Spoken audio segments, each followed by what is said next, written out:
சிந்து கவி வந்திருக்கு சொந்தமுள்ள பூங்கொடிக்கு.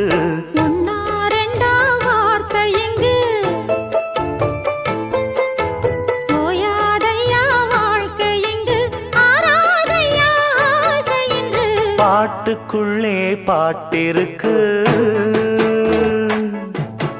படிச்சுக்கத்தா மனசிருக்கு.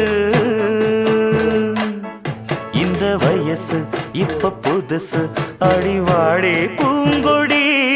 இந்த மாமல் படிக்கும் பாடல் இனிக்கும் சேர்ந்து பாடடி.